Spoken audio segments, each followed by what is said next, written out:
Welcome to the September 20th, 2019 video version of the Wagner Daily.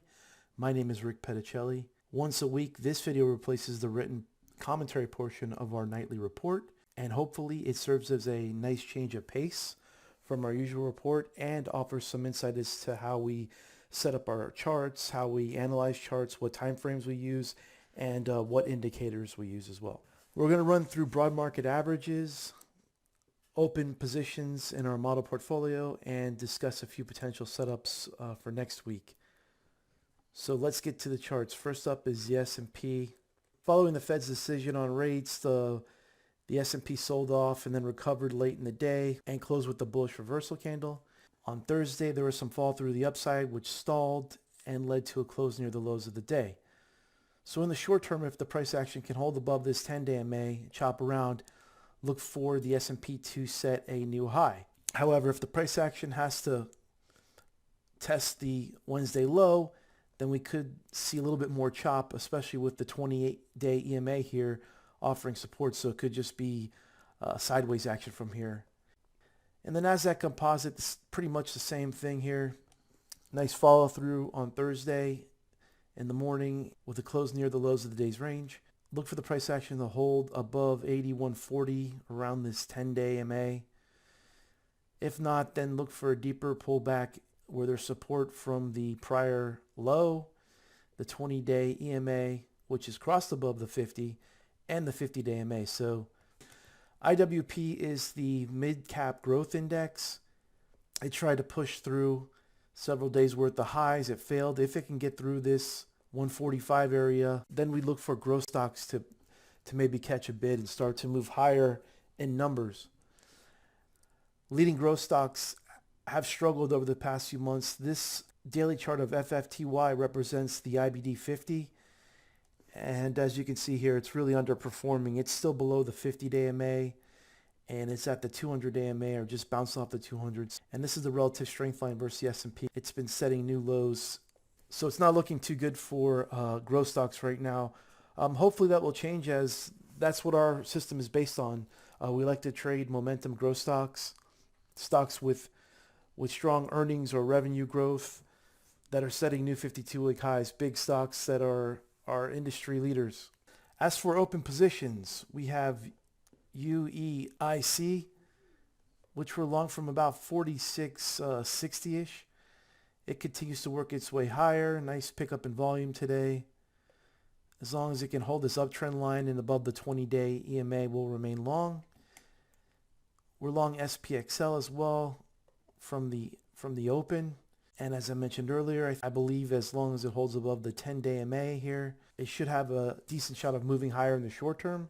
ROST, we like this pullback here to the 20-day, the 10 and 20-day EMA. It gapped up and stalled and has pulled back in. It's struggling to get above 109.5, but if it can hold around 109 by Friday's close, that will be 3 weeks in a row of tight closes here on the weekly chart. And we're also long Snap, which we purchased on a pullback around 1640 after this big volume move through the 50-day MA and downtrend line right here. So we like the big volume move through the 50, and so we decided to put a buy limit order in the following day around 1640. And on Thursday, the price action sold off a bit on the open and recovered nicely with a bullish close near the highs of the day.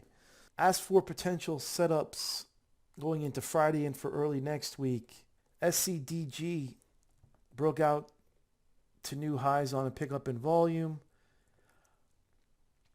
Look for some sort of pullback over 2 or 3 days here as a potential entry point.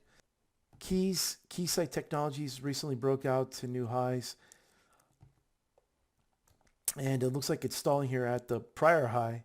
Look for a pullback into the 20-day EMA as a potential buy point, especially if there's some sort of reversal bar in this area. FSLR, strong move up through the 50 MA on volume. Look for some sort of pullback or chop here as an entry point.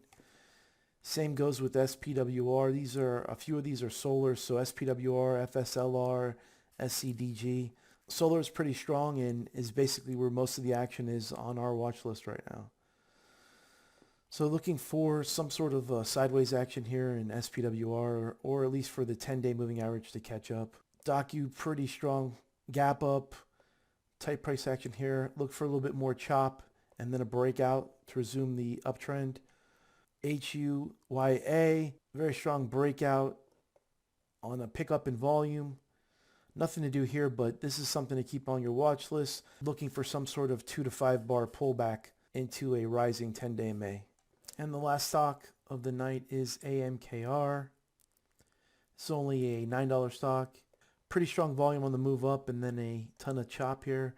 And now the price action is starting to creep up on the right hand side, and it's gone sideways for a few weeks here, tightening up. If it can get back through Thursday's high, then it could be off to the races.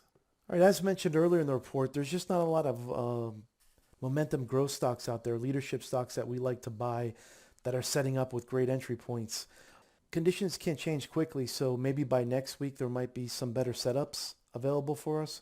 But for now, we're just patiently waiting for new setups to emerge and constantly updating our watch list to make sure that we're on top of what's ready to move when the time comes. All right, that's a wrap for tonight's video. Thank you for joining us, and we'll see you again next week.